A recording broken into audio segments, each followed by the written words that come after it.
This video is a short introduction to the pgcpe Postgraduate Certificate in Professional Education programme.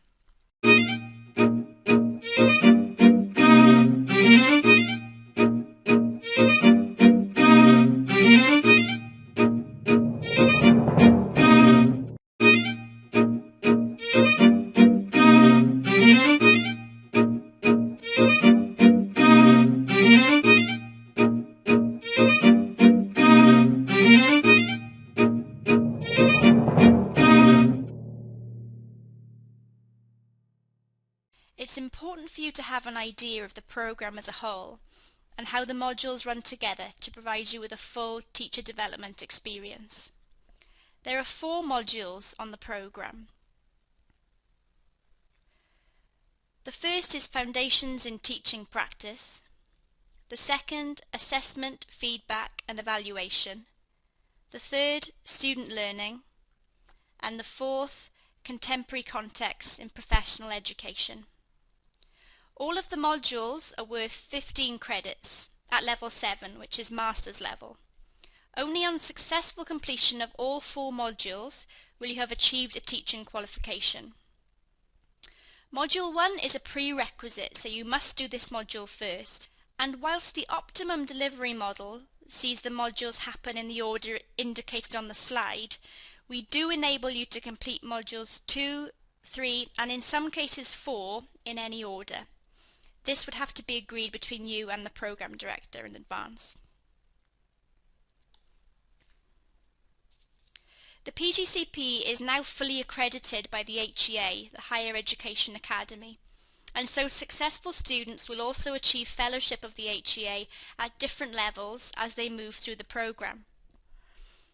Students who successfully complete the first module will achieve BPP and HEA Associate Fellowship, and students who successfully complete modules 1, 2 and 3 will be BPP and HEA Fellows.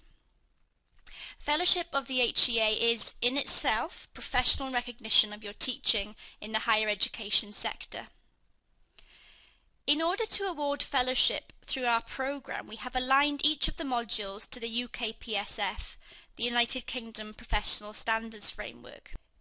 You'll find another short video which expands on this, but in summary, the UKPSF is a nationally recognised framework showing 3 areas that we, as professional educators in HE, should work towards exhibiting in our own contexts. These are areas of activity, core knowledge, and professional values. There is also a theoretical basis to the programme which focuses on Stephen Brookfield's 4 critical lenses.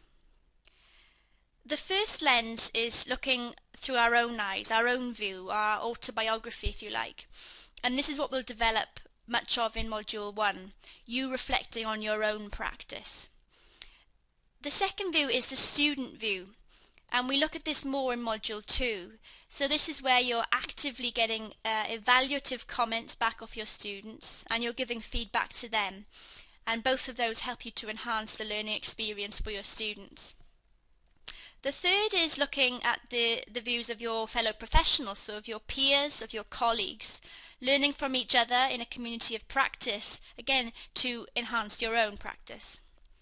And the fourth is the scholarship lens. So this is you looking at the theory of learning and teaching, which for some of you might be very new, and using this, drawing upon this and critically reflecting in order to develop yourself as a practitioner. The programme outcomes are split up into knowledge and understanding, cognitive skills, professional skills, and attitudes and general transferable skills. I would really recommend that you refer to and familiarise yourself with these. You'll find them in the programme handbook. You'll see that the final outcome is design and manage a personal professional development portfolio, which leads us on nicely to talking about the assessment. The assessment is submission of a portfolio at the end of each module.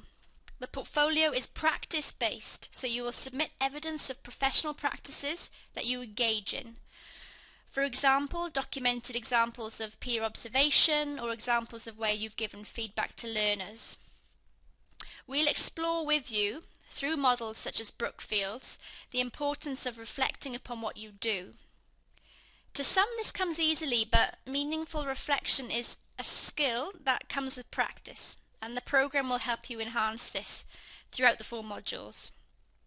Remember though, this is a level 7 master's level qualification, so engagement with the scholarship of learning and teaching is central to the programme aims.